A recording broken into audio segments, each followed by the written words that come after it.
Hello, hello. This is Janina Gavankar, and you are listening to Gamertag Radio. Reviews and you should probably listen to it here.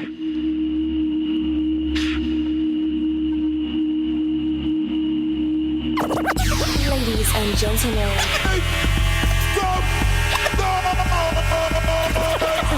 podcasting since 2005. You are listening to Gamertag Radio with your hosts Godfrey, Pete Rock, Paris, Pasta. Come on.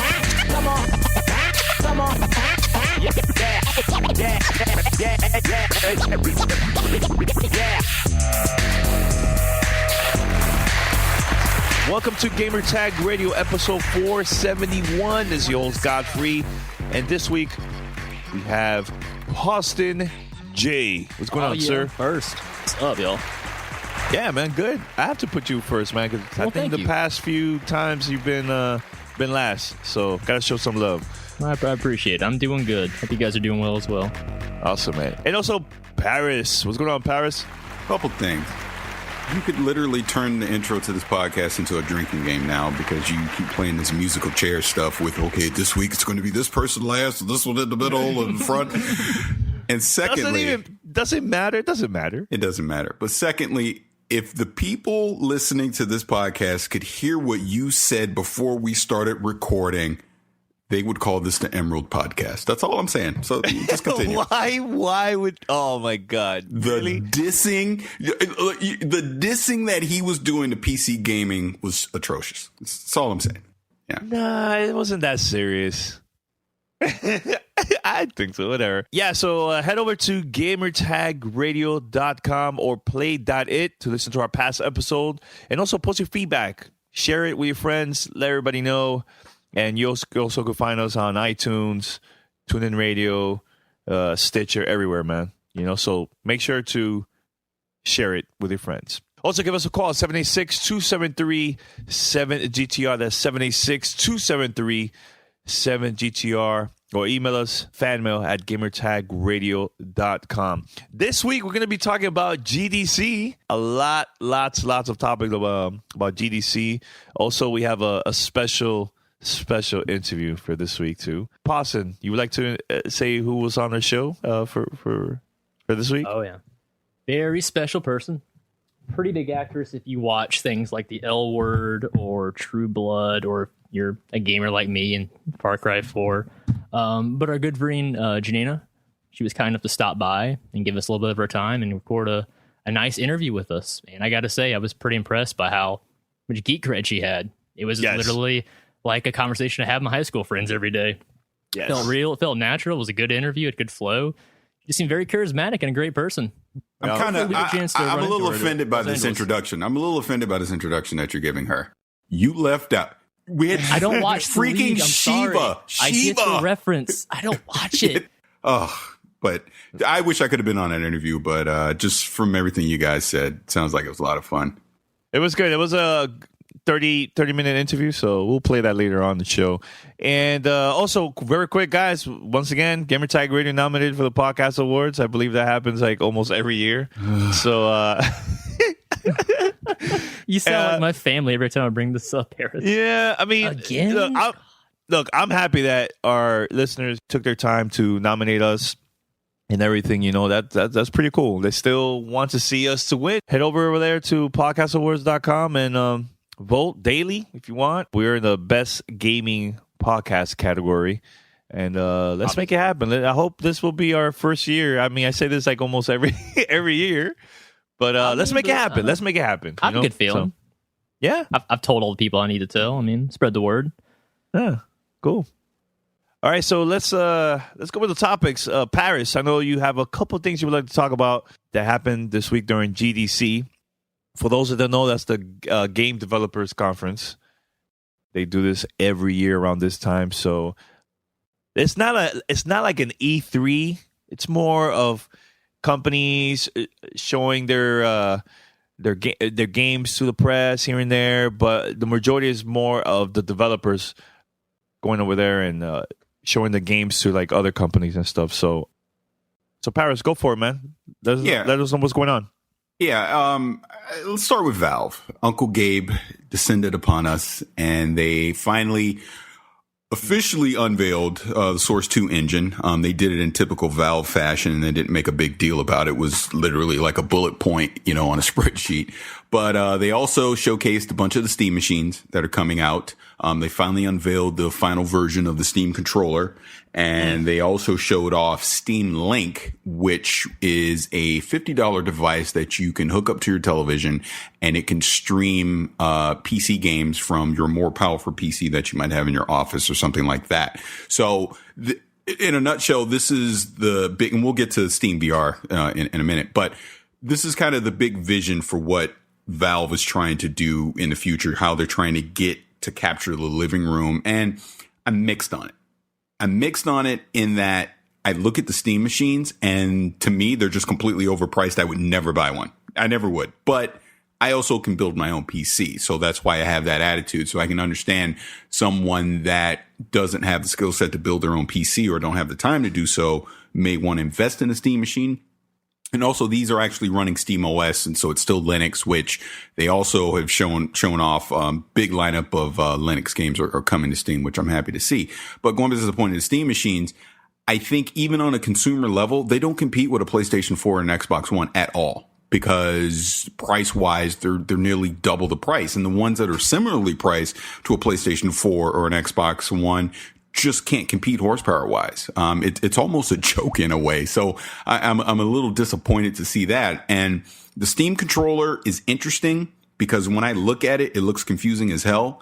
And some of the reviews I've seen have been pretty much mixed, where it sounds like it's going to take a minute to get used to it. You know what I mean? But at first glance, at first time picking up, you have so much muscle memory of how you use an Xbox 360 controller or even a PlayStation 4 controller, and going to now what they're doing with this haptic feedback of the two, what's the word I'm looking for? The two, control pads that you're using along with a single, analog stick. And then you have the button layout, which is kind of awkward as well, where it's being placed on there. I don't know. I mean, I'm very curious and anxious to get my hands on it just so I can see for myself. But it almost seems like the Steam controller is going to be more of a novelty. I think most people, when they're playing just a typical PC game that has control support, they're going to default to an Xbox One controller or a 360 controller. Why not? Because that works, and they're probably not going to waste the time to try and get used to doing the Steam controller, because especially with people like us, like me and Pete, where we go back and forth between PC and console games, I don't want to get used to a Steam controller and then I want to go play Destiny on a PlayStation 4 and then I'm all, just befuddled. Lost. Yeah, trying to play it again. And is it restricted? Like, are we only going to expect Valve games to work really well, or are we going to expect bit developers to try their best? Because it's again, like we said, none of us touched this. I can only stare at it and try and envision what it would feel like. But the more I look at it, the more I just see a controller that would work well with something like Portal 3, but like no game like where the threat of death is imminent, like no Call of Duty, no Counter-Strike. I don't think you could play Dota or League with it. I think it's still too slow compared to a mouse. I just think it's going to be very specialized towards certain games and probably Valve games. No, that's what I'm saying. No, it's not. If you read into it more, that you can completely customize the button layout on the controller, and it will map to anything that you currently do on a PC or a mouse.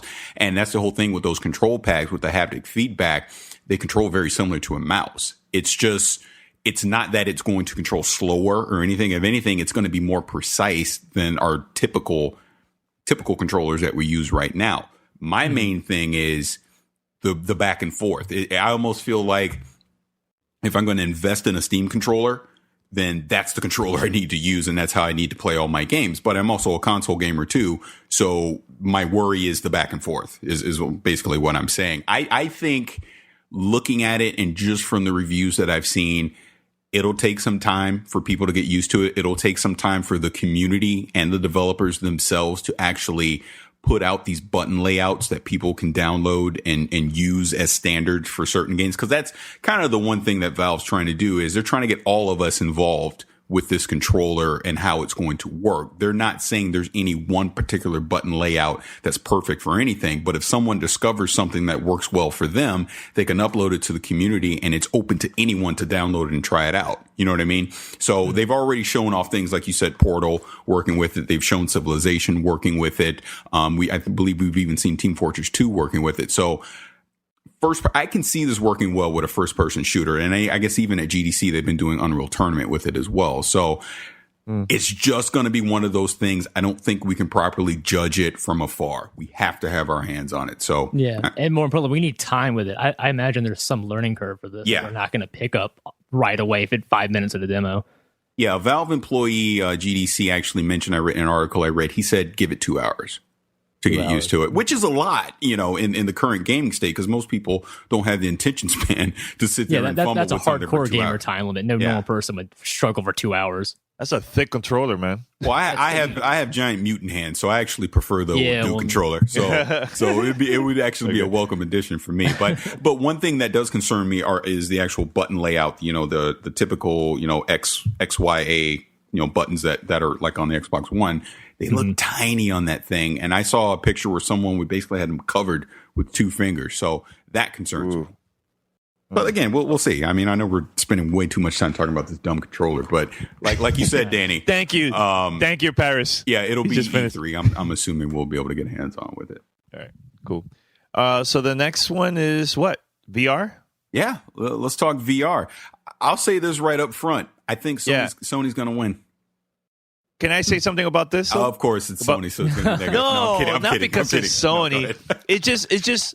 I feel that there's way too much hype with VRs. Don't get me wrong. I like the idea and everything. I just want to see games. I'm tired of companies really hyping this thing, and at the end of the day, there's not enough games for me to actually go out and pre-order or purchase this device, man. Here would be my counter to that. I believe what we're seeing here at GDC, all these companies realize the concerns that you have, because if you notice, the earliest person to even try and come out with anything is going to be Valve with the HTC Vive. They're saying the end of this year, 2015. Sony has already said it'll be at least another year before you see our solution. Microsoft with HoloLens, they've not given any kind of date. You got to expect 2016 as well. And Carmack and the guys over at Oculus, they're also targeting 2016. So if they've nailed down the hardware specs now, which is what I was excited to see, Sony actually came out and said, here are our specs. Valve came out and said, here are our specs on this thing. That means you can now get, Valve's getting dev kits into people's hands and everything. They now have time to make games. You know what I mean? So we'll see something early on. And you got to realize this is a new technology. This is completely brand new. Chances are the majority of these companies are going to fail, right? So I see that. That's why I say I think Sony has the best chance, because they're going to be the most consumer friendly price wise, in my opinion. But if you look at the hardware specs and everything that you're trying to do, frames per second and all that, and the resolution, I think Project Morpheus has the best shot, because they're going to get the most developer support, in my opinion, because it's Sony. We already know there's 20 million PlayStation 4s out there. There'll probably be 30 million PlayStation 4s out there by the time this thing comes out. They know they're going to have an installed user base that can actually pick up Project Morpheus. And as long as they price it accordingly, which in my opinion, I could be way off on this, can't be more than $300. I was thinking 200. That would be reasonable. I doubt it though, because this is such a new technology. I just can't see anyone getting this and it actually being usable at $199, not out of the gate. I mean, we'll see that a few years from now. Like, I was on another podcast last night talking about this, and in my opinion, we'll start to see this stuff rolling out in 2016, but I don't think we'll see anything truly viable from any of this VR stuff until about 2018. We got to let the technology actually sit and bake first and let developers get the proper time with it. It's almost like when a console comes out. When a console comes out, you have your basic launch games, and it really isn't until about year 2 that we really start seeing developers take true advantage of the hardware. So I think that'll be the case here. Welcome to Play It, a new podcast network featuring radio and TV personalities talking business, sports, tech, entertainment, and more. Play it at play.it. You're listening to Gamertag Radio. Now, are you guys hyped for this or not? Because I think the only person that tried a VR device has been Pawson during Wait, E3. am I the only one that's tried Oculus here? Yeah, that's it. Really? Oh, Yeah. well, I love it. I'm sold. Really? Yeah, I mean, Okay. I tried Oculus the first time at E3 last year, and it was just like a World War II plane simulator, but it was really fun. And that was being stuck in like one seat you can't move and just looking your head around a cockpit. But I mean, if they can make that work for first-person games, that sounds like the future to me. Like first-person horror games, first-person shooters. I mean, that sounds like something I'm interested in. But again, we, like Bear said, needs development time. None of this needs to be a rush. We don't need this to fail as soon as it launches. But yeah, just from the little bit I played, I'm sold on virtual reality. I think it's the future, but it's definitely a hardcore tech future. Like, it's not going to find mainstream acceptance among most people that buy Xboxes and PlayStations or most people that play on Steam. But I think there's nothing wrong with having hardcore accessories. Like, I think the Steam controller is a hardcore accessory. Like, I don't really see it as an in-between of the controller and keyboard and mouse like, you guys do, Pierce. For me, it's just like an alternative way to play a game. And that's fine with me. I have no problem trying something different to get a unique experience. I don't have to have it replace, something else instead. So I don't know. As far as I'm concerned, the technology, it's pretty impressive so far. And if it keeps going the way it is, I really do think we can start to see something come out of it by the end of the year. Obviously, no major games, but I want this technology to keep going.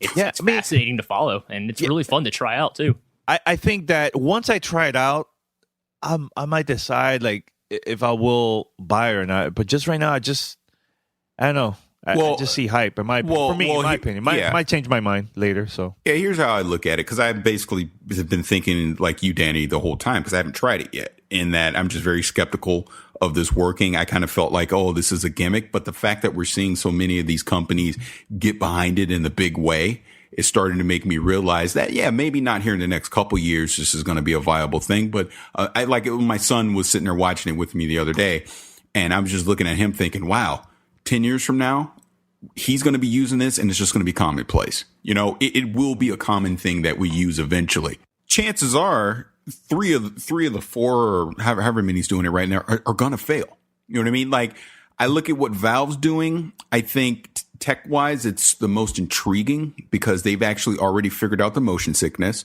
and they have it that you can stand in a 15 by 15 room and actually get up and walk around. And they have the sensors, in each corner of the room tracking you and all that stuff. Whereas the other three solutions right now, you're stuck in one spot. You know what I mean? So again, I think it's going to come down to price. And the fact that we have a Sony, a Microsoft, a Valve, and a Facebook backing all this, the money's there. So if the technology truly works, financially, it's going to be properly backed. I wouldn't compare this to Kinect, because VR is going to have functions outside of gaming. Whereas that's the one thing Microsoft didn't get right with Kinect, is they only limited it to gaming, and they didn't expand it into other markets and other genres, so that, it could grow outside of just our little tiny gaming industry. Like, Facebook didn't buy this for gaming. They didn't buy Oculus for gaming. They bought it because they're going to use it to connect people in a virtual world, to communicate with each other on a social level. So just on that alone, I think it's here, and it's going to be here to stay. But I'm skeptical. Hey, we'll see, because I haven't used it yet. Yeah. So I know Microsoft also had a press conference, and Phil Spencer was the one hosting the whole thing, right? Of course he would. It's Emerald. No, but the whole main purpose of what Phil Spencer was talking about, they're tightly integrating Windows 10 and Xbox, not into one platform, but into a platform, into the console platform and the PC platform. They're going to be interactive with each other, and they're going to share, because they're already saying that, and I'm using air quotes, most first-party games will be available on both platforms now. So, for example, and I'm just pulling this completely out of my butt because it's not going to happen, but just for example here, let's say Halo 5, you could download it on Xbox One, and then you could also download it on Windows 10. And I the see happening. saves, I don't think it's going to happen. I really don't. Not that murder Xbox One sales though. Not that. Well, but I know what you're saying, Poston, and that's why I was going to say to Danny, I don't think it's going to happen this year, but eventually I do think it's going to happen because. Oh, okay, that makes more sense. Because what Microsoft is trying to do is they're literally going to make Xbox an app. If this makes sense to you, in that it doesn't matter what the hardware is, it's powered by Xbox is your gaming experience. I think eventually that's what they're trying to get to. In a weird way, it's exactly what Valve's doing with the Steam machine and Steam OS. But instead, Microsoft is doing it, and it's all going to be powered by Windows 10. What I think Microsoft is doing is they're going to cover themselves, and eventually having a console is not going to matter. If you need that consumer piece of hardware that already the specs are locked in for you that you want under your television, fine. We'll give you an Xbox platform that you can stick under your television. But if you want to build your own hardware, we'll give you the Xbox app and you can still have the same exact experience no matter what hardware you're on. That's eventually where Microsoft's trying to go with this. I like it because I think that is the future. I think consoles are dinosaurs. I know, we'll probably get a lot of hate mail on that for me saying that. I disagree on that right here. Very side of it. But let me finish my thought. Let him finish. Let me finish my thought then. The way technology is advancing, why do you need a set piece of hardware that sits under your television? We're already seeing it right now with streaming from the cloud, streaming locally with what Valve's trying to do. Microsoft's already doing the same things with Windows 10 where you can stream your games locally. It eventually is going to be, you're just going to have a powerful piece of hardware. It's somewhere in your house. All your games are going to be stored on it, just like a DVR. You'll have whatever basic platform you want to have on the television that you're sitting in front of, or the TV itself may be connected to whatever that powerful device is in your house. And you're just going to stream all your games to a monitor. That's where it's headed eventually. I'm not saying today. I'm not saying even in the next 2 or 3 years, but the technology is already close enough that you have companies pushing this initiative. So where do you think it's going to be 10 years from now? And 10 years from now, if that's what you're doing, why do you need a PlayStation 4 or an Xbox One console when you can have the PlayStation app or the Xbox app and you just play all the games from that? That's all it's going to come down to. In my opinion, I could be completely wrong. I don't know. What do I know? No, I can see that. But if you're not someone who specializes in having, say, a computer that is higher end because you want to do PC gaming and everything, like you're saying, is like a master device, I still see the appeal paying $400-500 for a console that will definitely run all these things for the next 5 to 10 years. So I still see a market for that, but I think it will shrink slowly, like you're saying. We are moving in towards that one master device. I agree with you, but the timeline, I couldn't even begin to guess like how long that would take to phase out. But I still think we have at least another console generation ahead of us. I agree. I mean, yeah. Don't get me wrong. I'm not saying there won't be a PlayStation 5 or an Xbox 1.6 or whatever the hell they're going to call it. Xbox Infinity, you know them. But look at Fire TV. Look at the Nexus Android TV player. Look at this NVIDIA Shield that just came out at GDC, which is powered by Android TV. You're already starting to see that basic box that you can connect to your television and you're streaming the game experience, from the cloud or somewhere locally in your home. It's already happening. That's good. Yeah, if we can just get Google Fiber and Verizon Fios everywhere and put cable companies out of business, that would be a great option. I do have a question, though. How about the third-party games? Do you think EA, Ubisoft, Activision, do you think they're going to support this move or not? Yes. Yeah? Why do they care? You're still buying their games. Now what's going to happen is, you're already starting to see it. You're going to have your Steam store. You're going to have your Windows store. You're going to have your Origin store. Ubisoft with a Uplay store. You'll see things like that where you go to buy your games, but then it's all coming down to a central place on where you want to play it from. Whether that be on Windows, Linux, or whatever. To me, it just makes sense. Why not? Why not do that? Like I said, the technology's there. I think we're all dinosaurs here because we come. I remember the Atari 2600 and all that nonsense, right? Technology, those cartridges. Yeah, exactly. We're already getting away from cartridges. We're getting away from physical discs. I mean, if Microsoft had their way, a year and a half ago, we wouldn't be using discs at all right now. Everything would just be completely downloaded. So why not? It's going to happen. And a couple games, I believe, they announced too during the Microsoft press conference. I believe they made a quick announcement about Shovel Knight coming to the Xbox One. And I believe it's also going to be on the PlayStation 4, too, which is great.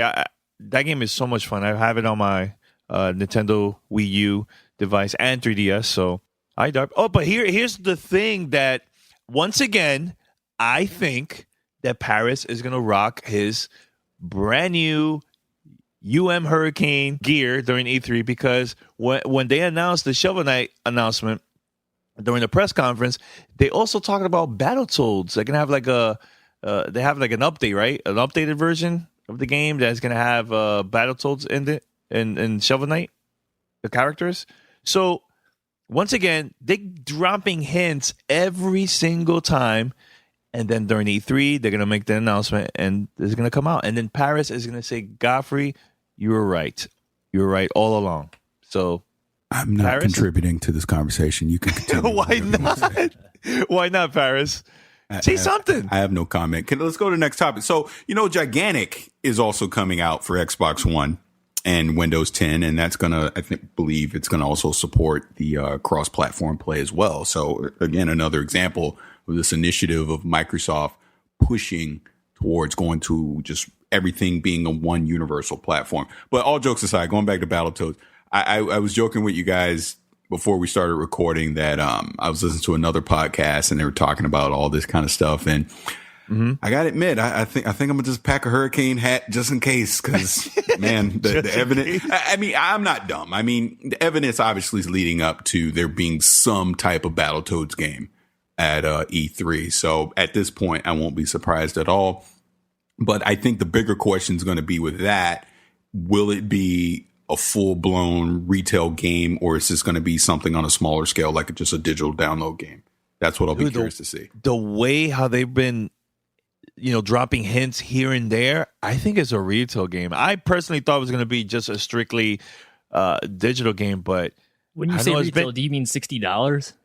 Like a full blown game. I don't see it happening whatsoever. Who would pay $60 for Battletoads? But that's the thing. You're stuck with the whole Battletoads from back in the days. Well, again, it really depends on what they do with it. But unless they're making a whole new style of game, if they're just making another really hard 2D platformer, I get there's an audience for that, but I think they're shooting themselves in the foot. They're charging $60 for that. I think that sounds like a $20 downloadable game to me. Possibly. Hypothetically, we have to see it first. But we don't, that's what I'm saying. We don't really know the details, but I think this is something next gen, something totally different than back then.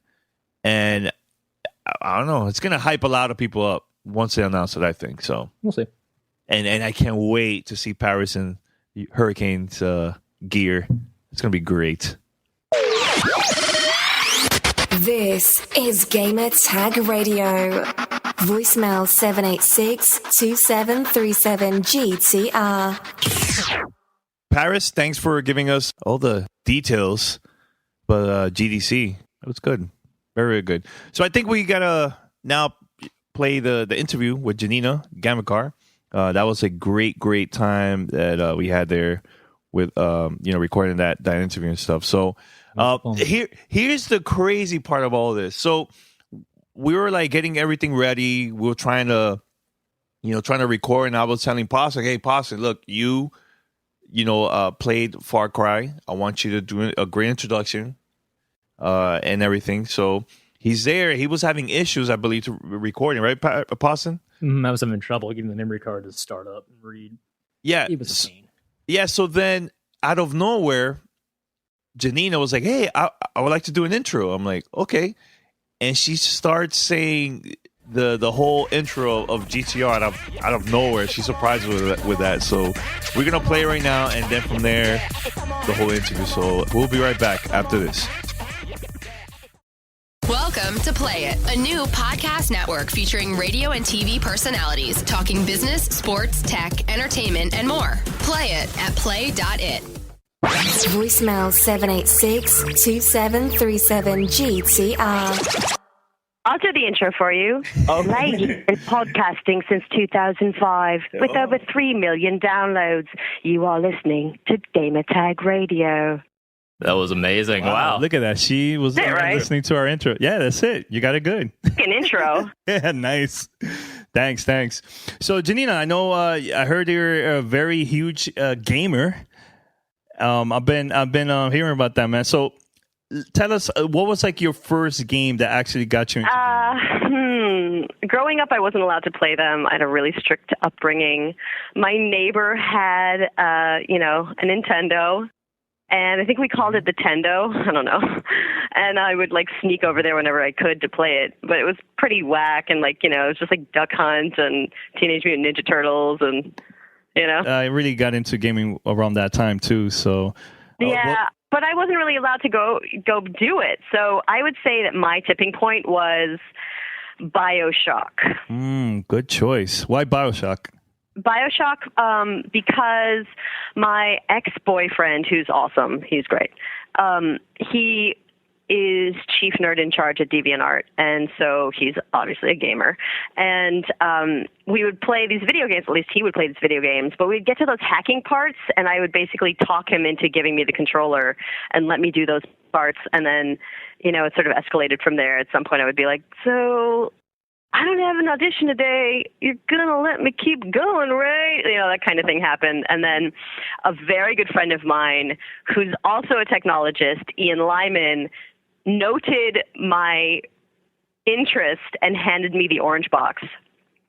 And that was it. Yeah, man. Half-Life 1 and 2, and then Portal. Thank you. Of course, Half-Life 2, Danny's classic game. Yeah, of course. But I'm a huge. I think that Portal it changed. I love me. Portal. It changed me definitely. Yeah. Great first-person shooter. Puzzle and everything. So yeah. Great. Yeah, and then also the co-op mode on the second one is still pretty sweet. Oh, yeah, you can't. Definitely, that's true. You can't beat that. Yeah. All right. Yeah, so how did you go from your love of games to wanting to pursue a career, not only obviously you've been very accomplished in television and movie acting, but what drew you to voice acting? Specifically, Far Cry 4, because I was a huge fan. I think you did a great job with that voice role. Thank you so much. You're welcome. Listen, ever since the truth is my tipping point happened during a time when video games really had become interactive movies. So when I was playing them, I was like, this is what I do. I already do this.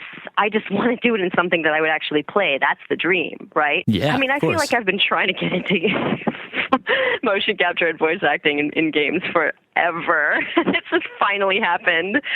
Stars aligned. And it happened to be in a fucking kick-ass game, too. Couldn't have put it better myself. Very well said. That part is just luck. It really is. The luck of it is that it was for Far Cry 4. How'd that happen? I auditioned. Nobody handed me She went out there and she earned it. Yeah, I totally auditioned and I presented my idea of the character, and they went with it. And then I did a workshop. I think I had the gig by the time I did the workshop. But it's really, especially when it comes to motion capture, it's my performance completely head to toe. So it's no different technically it is, but the inner workings and all the emotional work and the backstory work is no different than what I do every day. And did they take any feedback from you about how to work out the role of Amita? Because I really like the way she was portrayed. You and Sabal, as kind of the morally opposites of the Golden Path. And I really liked how there was no right or wrong choice between you or Sabal. And did you help influence kind of that moral gray area of what's the best for the people versus what's the best for the country? What was the script writing process for that? I chose none of that. Well, they did a great job writing that for you then. I totally agree. Well, actually, they had an entirely different script to begin with. Oh, really? And we workshopped it, and then the whole thing was thrown out. So the whole thing was thrown out, and Lucien, the writer, handed me this entirely new script, and I was like, who is this person? She's way cooler. Great. I was very happy with that. And, just like any job that I get, I'm asking a bazillion questions because I'm a nerd, right? So I like to study and I like to ask questions and get into it and figure out an entire life experience for a person before my first day of work.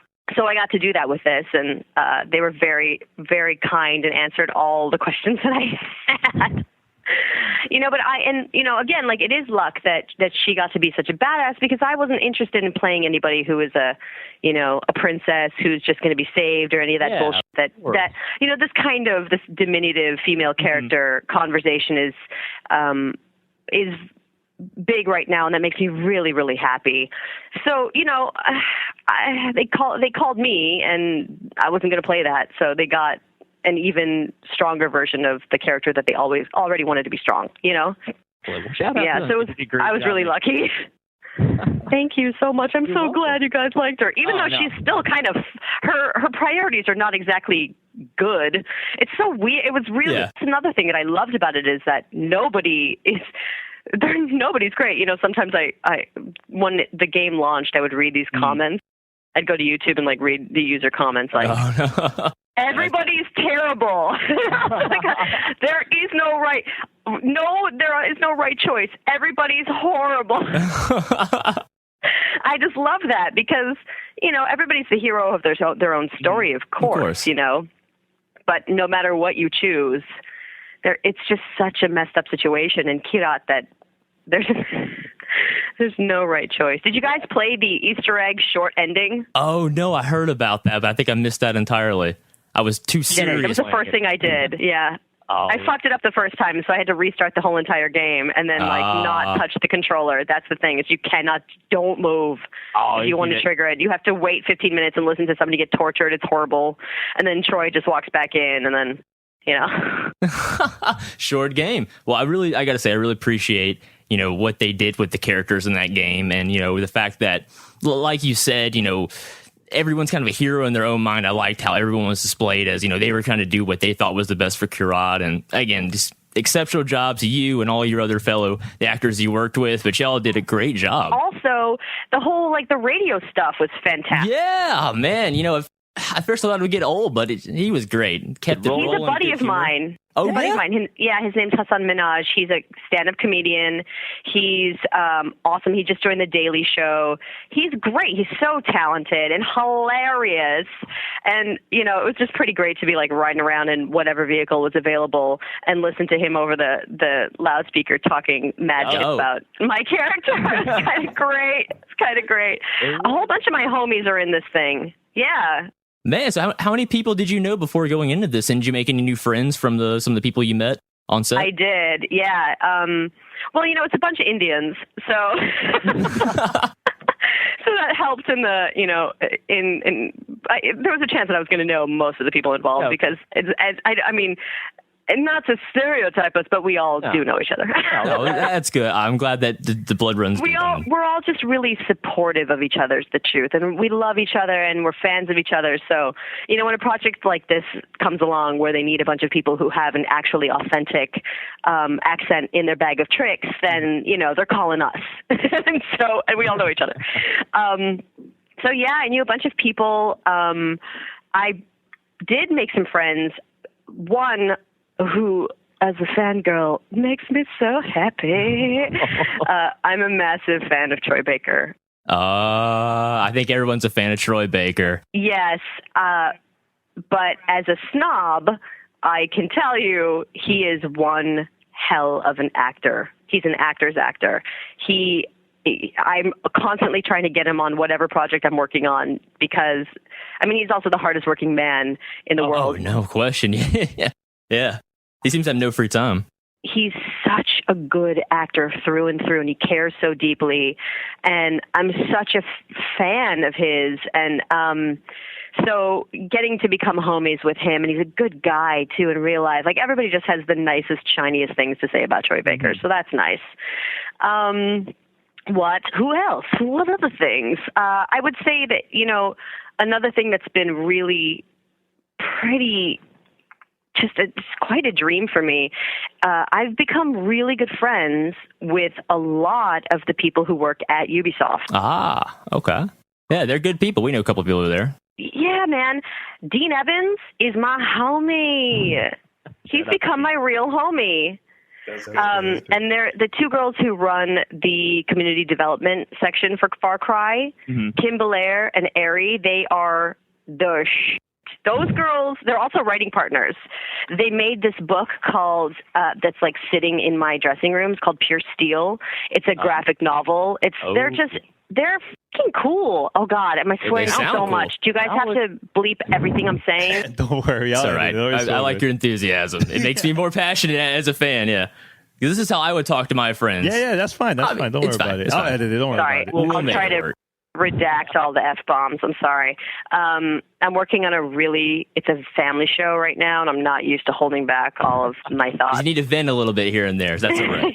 I understand. Spending it on you guys.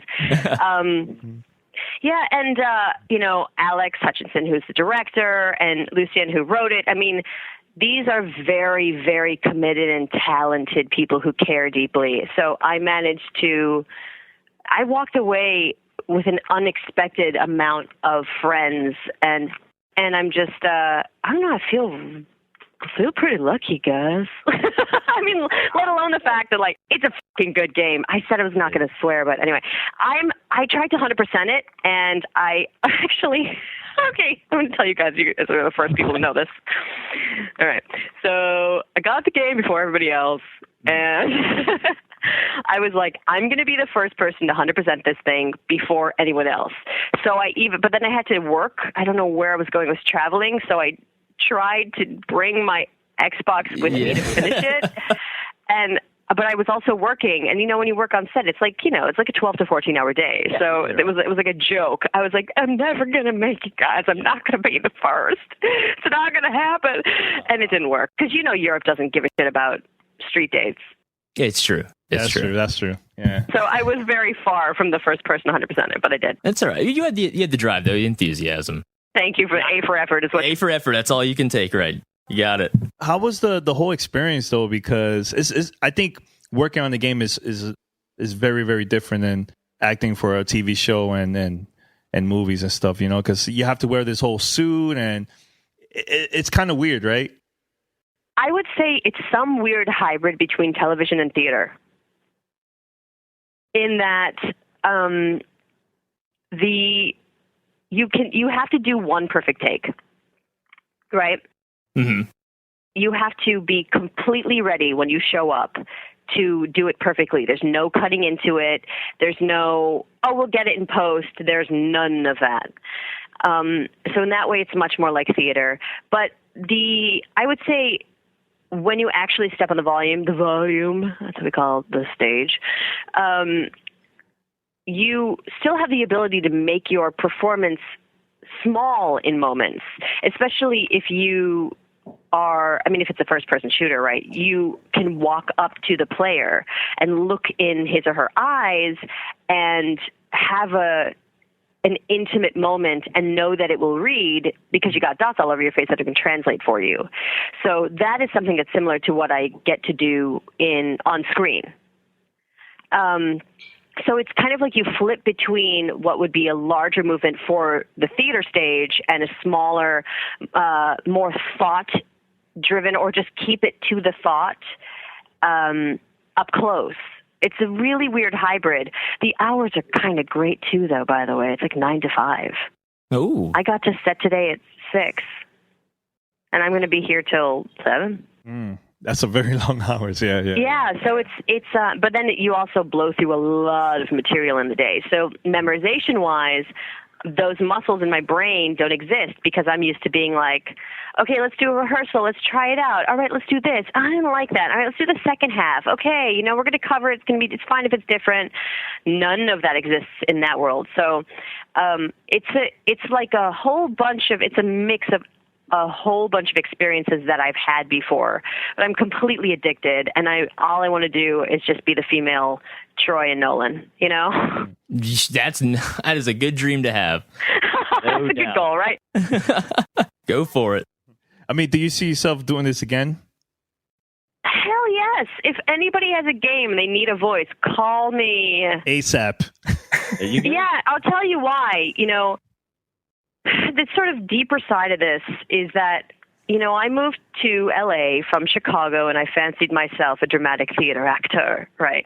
Mm-hmm. And I realized that I was going to be completely limited by the way that I look or might be perceived. So I was suddenly like, what do you mean I can't turn into a bunch of different people? People want to hire you. And that's annoying because you train your ass off to turn into other people, but they just want to hire you. It's really annoying. But here comes the video game experience, and I can be anything. and I will be anything. Yeah, and you can play mocap as that. I mean, it's a total win-win. Yeah, so for my brain and for my artistic soul, it's I would say more invigorating and more interesting. So yeah. Awesome. Yeah. No, I just gotta agree. It's fine. It's finally nice to hear someone on the other side of the fence, kind of agreeing that video game, they've kind of become more intriguing and more in depth and more involving than a lot of what's coming out of TV and movie. And if people passionate like you are continuing to seek out work in the field and drive new talent, you have people like Troy and Nolan, doing all that work. I mean, I really think it's going to pan out where we're just going to have leading the charge. We're going to have so much good stuff coming in the next couple of years because there's so much talent out there. And, if you can't find work in the traditional, like you said, the theater, the TV, and the movie, the video game industry is exploding everywhere. Like, I don't think there's any lack of demand for talent like you, of that caliber. People that do what you do so well, like it really improves my experience. Because like you said, when you have that moment when you look someone in the eyes and they say the dialogue to you and you're not like just hearing someone read off of a script, it's like that character just said that. They are that character. And I really appreciate people like you do. We did this day of international press in Montreal. I think it was Montreal. I don't even know. I flew between Montreal and Toronto and New York so many times over a short period. I don't even know where we were. So anyway, we did this day of press, and we invited all these people. And what they did was they suited me up, and they suited the interviewer up, and they said, "Okay, you are now the first person. You are the player," and they had them walk into the volume, and Amita walked out of the door and let them have it. Like, it was, I don't know if you guys chose Sabal in one scene, like when you torch the fields, the drug fields, and she's pissed. Yeah. Comes at you hard. She's like, you have no idea what you just did. This is our future. You think you have no idea. And she's like, she's going to cut you. She's pissed, right? So here are these non-actors who were just like, I shook their hand. I said, "Hi, welcome." And then I turned around and I let them have it as her. And it was so, I had to really hold myself together because their reactions were so interesting, Oh, yeah. Seeing them experience the world that we created, Mm-hmm. just, a wood set and dots, Yeah. And they were with us. They fully understood, how deadly serious we were about the world that we were creating together. That's awesome. The point is that people care, and this is yes, it's a young medium, but it's growing quickly and it's filled with so much talent. It's a world that I want to be a part of and watch it grow and develop. I know you've been working really hard now with other things, and I mean, do you even have time to take a break and play some games lately? If so, like what are the games that you've been playing? I really haven't. It sucks so bad. It's so whack. I hate it so much, you guys, because it's the only thing I have in my life where I just sit and play. Everything else is work. And it just, well, not because it's anyone's fault. I love what I do, but I really just want to, I definitely, but then I go on benders. Basically, I'm like, oh, dude, I got a long weekend. I'm going to sit down. I'm like, just going to wear the same pants 3 days in a row, only popcorn and this like fizzy lemon water.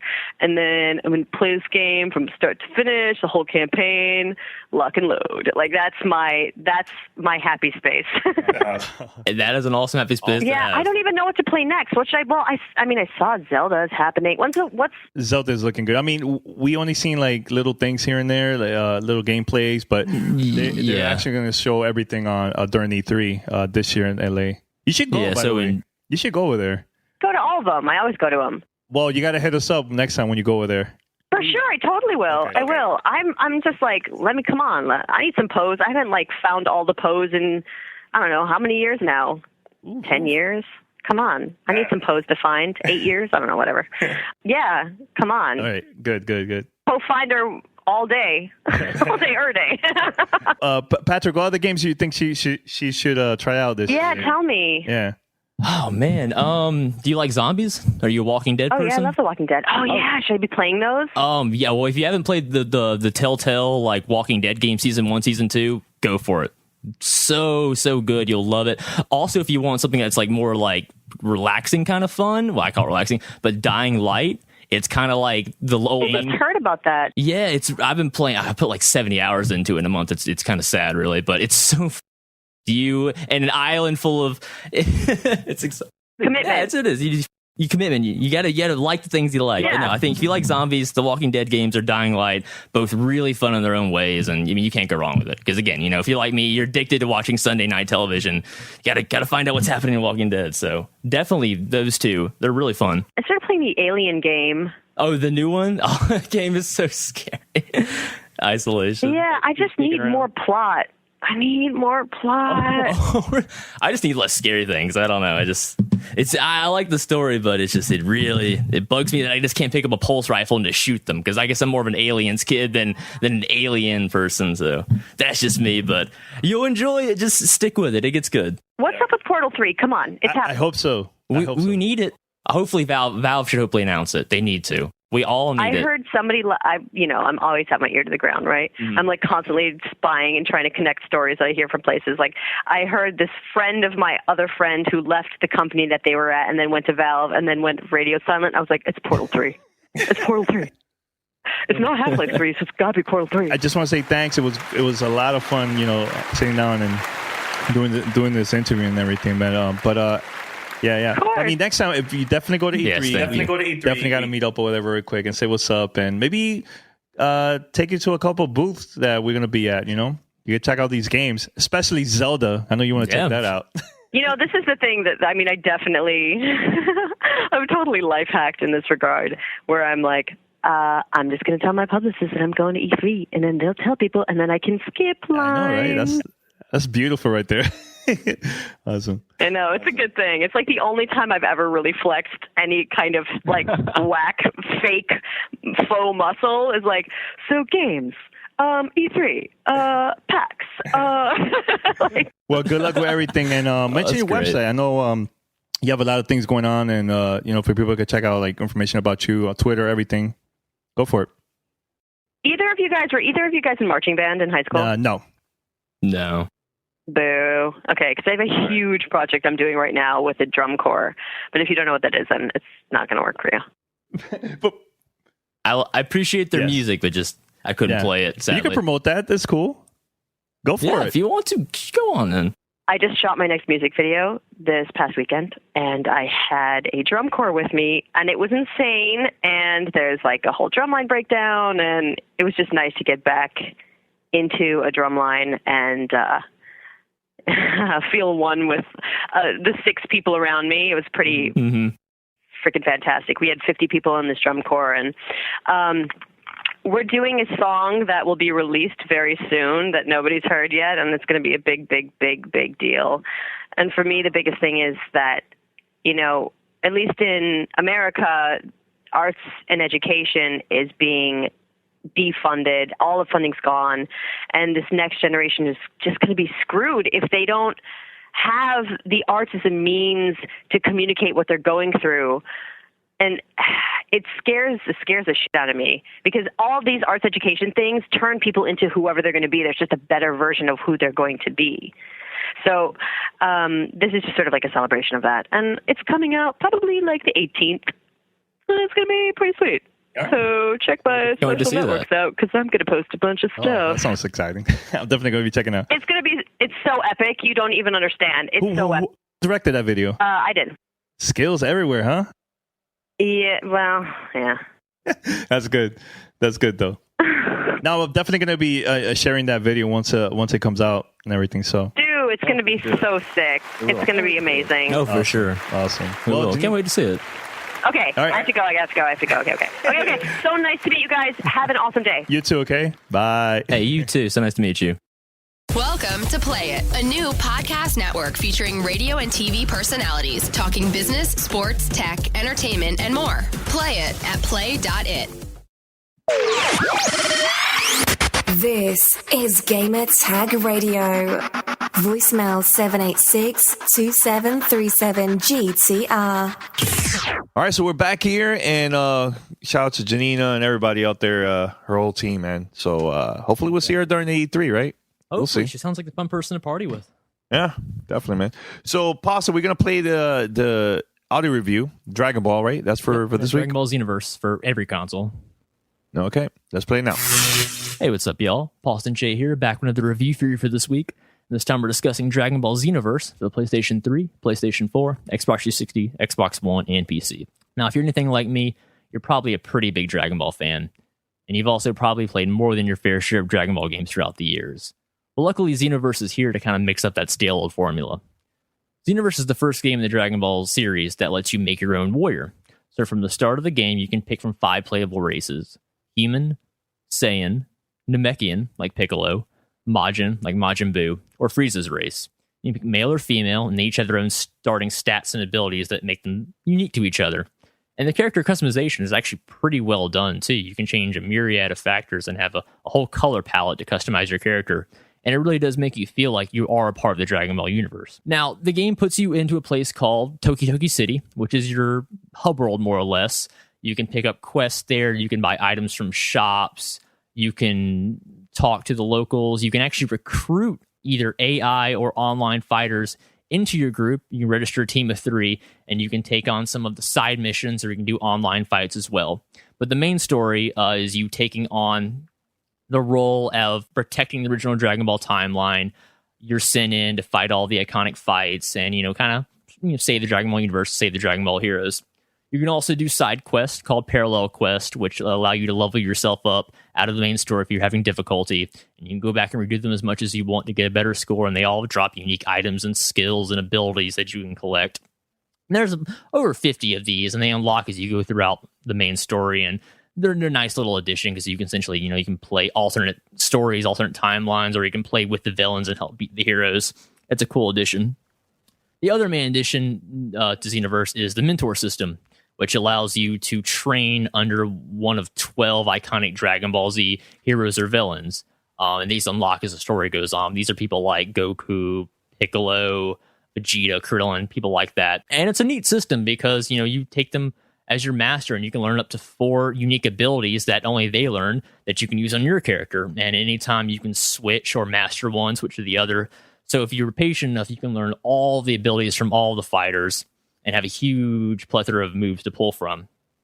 Now, combat. Obviously, this is the meat of the game. It's going to be quite different than some of the Dragon Ball games you're used to. This one's set up where it's a 3-dimensional, closed-off space that has a fixed ceiling, fixed walls, and a fixed floor. Some of the iconic Dragon Ball locations. And for the most part, they're one-on-one fights. They can be up to 3 versus 3 as well. But you locking on your opponent, you can fly, you can ascend, descend. You have 4 special abilities mapped to the face buttons. You have 2 ultimate attacks you can map, as well as an evasive skill. And the combat's really straightforward, almost kind of to a negative degree.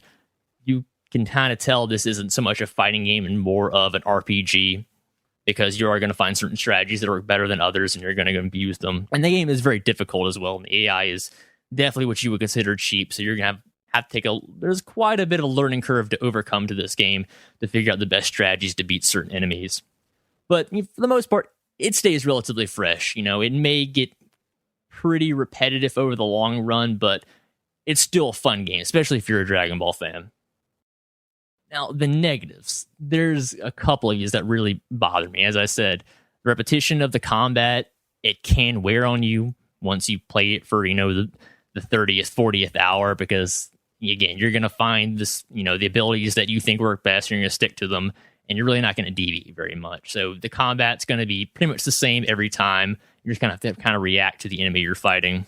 So, I kind of would have wished for a bit more, depth to the combat, more than what they have, but as far as an RPG goes, I'm pretty satisfied. The problem that comes in there is in the multiplayer side, because namely, if you started this game and you want to play with friends, none of the characters unlocked. I think you have maybe 4 to start with, and this is out of a total of about 50 characters altogether. So kind of a bummer. If you want to play with friends, you're going to forces you to go through the story to unlock the characters.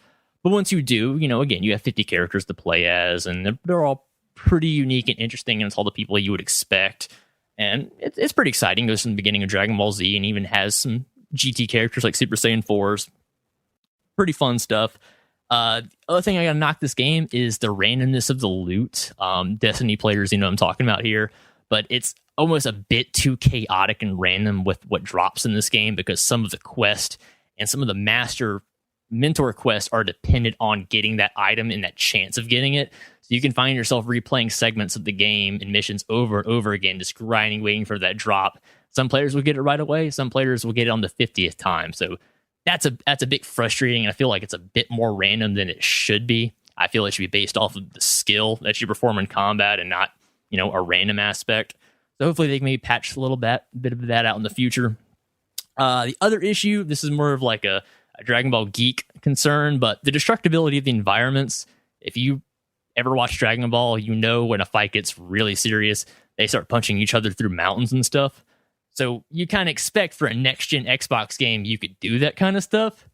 You really can't for the most part. As I said, it's a three-dimensional, closed-off space with an invisible wall. So most times you're going to be smacking into invisible walls, ceilings, and floors more than, throwing someone through a mountain or, a building. So it kind of takes you out a little bit because you're not really feeling like you are really a Dragon Ball warrior. It's more like you're an RPG hero in that world. So it just kind of bothers me. I don't know if this was a design decision by the team or if this was a hardware limitation because it's also on 360 and PS3 and they could not handle, extensive destructibility. But, when you crater someone into the ground, it makes a big crater, but when they stand back up, it fixes itself instantly. It just kind of totally sucks the immersion right out of the experience. So I would have liked to see a lot more destructible environments and hopefully future games in the series, but I kind of feel like they missed the mark on that one. Overall, this is a pretty extensive game. There's a lot of features here, a lot of content, especially if you want to play online. There's a whole plethora of online options. You can do 1 versus 1, 2 versus 2, 3 versus 3. You can start up the world's martial art tournament online, just like in the show, and fight to be the best. It's neat. It's well put together, but again, definitely the focus of the game is on the single player RPG aspect. That's where you're probably going to spend the bulk of your time. But it also is a fun multiplayer experience as well. But the problem you're running into is the character balance between, your custom character versus someone else's custom character. It usually just works out better to play as the already set up characters. But it's a minor complaint. So all in all, if you're a hardcore Dragon Ball fan, definitely run out and go get this. You won't regret it. There's a lot of content there. You'll be playing it for some time to come. I know I will be. If you're not a Dragon Ball fan, you probably want to try this first. The combat may or may not be to your liking. At the end of the day, this is a better Dragon Ball game than it is an RPG. So how much you like the series is a big component in whether or not you will enjoy this game. Fan mail at gamertagradio.com. All right. So this week we have it's kind of light this week compared to the last episode. But who has a fan mail for this week? Shout out to Dan Simons. Sent us an email basically saying he has something to say about the Order review we did last week. But Dan says, "Hey guys, love the show, but WTF? How can this game even be considered to be fun to play? Playing the Order is a pretty loose description of what you do with this quote-unquote game. It's a wooden experience that is more interested in showing off its graphics than actually giving you the ability to have fun. Yes, the graphics look amazing, but it's such a look but don't touch experience with almost half the screen taking up by those damn borders." And I agree. What is with that? There's no wonder it looks the way it does. To say this is one of the best third-person shooters out is surely a joke. The cool weapons you get are only for very limited times, and the enemies are more whack-a-mole than a challenge. Instead of making the tougher enemies, the shotgunners, smarter, they just give them more armor and have them rush you. This game makes Metal Gear Solid 5 Ground Zeroes like the deal of the decade when it comes to price versus content. Okay. Xbox One's Rise got slammed for being pretty but boring, but at least you could actually play 99% of it. If it wasn't for the graphics, this game would be a 2 out of 10 easy. It was delayed and still turned out the way it did, which is mind-blowing. Bloodborne better be good. Anyways, keep up the good work and bring on E3. Daniel. Thanks for the email, man. I'll defend the Order as best I can. I enjoy it. I think it's a fun third-person shooter. I agree with you. The content, the lack of it is a joke, and you're right that you're better off playing the Metal Gear Solid 5 demo Ground Zeroes. Because, I mean, it's more replayable, but I enjoy it because I am a third-person shooter fan, if that makes sense. Like, I like playing the newest, hottest thing in whatever the genre is for third-person, first-person, and I enjoyed my time playing The Order all the way through until it was over, all 6 hours of it. I would probably not go back and play through it again anytime soon, just because you're right, it is a little bit too easy. There's no hard difficulty settings, but I think the game was fun. I'll defend it as a fun third-person shooter, but I certainly understand why you do not agree with that. And again, it's definitely not worth $60 by any means. 2 out of 10 is a little bit too much. I 2 out of 10 think is a little harsh. Low. Way too harsh, if you ask me. But I agree. Go Bloodborne. We're going to wrap it up for this week, guys. Head over to gamertagradio.com, play.it. Make sure to share our episode to your friends and family, everybody, man. Just let it out. Let them know about GTR. Call us 786-273-7GTR. That's 786-273-7GTR. Email us fanmail@gamertagradio.com. I believe next week we have 2 games we're going to be reviewing. Paris, which one is the one you're going to be reviewing next week? I'm doing Ori and the Blind Forest. Woof. I'm hype about that one. And you, Pawson? Zombie Army Trilogy, which, if it's nonsense to you, that translate as World War II, killing zombies, all in the Sniper 3 Elite engine. Sounds pretty fun. Haven't tried it yet, but as a zombie fanatic, as everyone knows, I'm probably going to enjoy it. And third person. And I love Sniper Elite, so probably goes hand in hand. But yeah, we'll have a review for that next week. Awesome. All right. Cool. Well, I got one more thing. Yeah. I have one more thing. So I recorded a new episode of The Balcony. Go download that. I talk about my dog and the Avengers. It's great. All right. Shout out to your dog. Very spoiled. It's all good. All right, guys. Until next week, we are out. Peace. Later. You're listening to Gamertag Radio. Be sure to like us on Facebook. Follow us on Twitter. Thanks for listening. Tune in next week.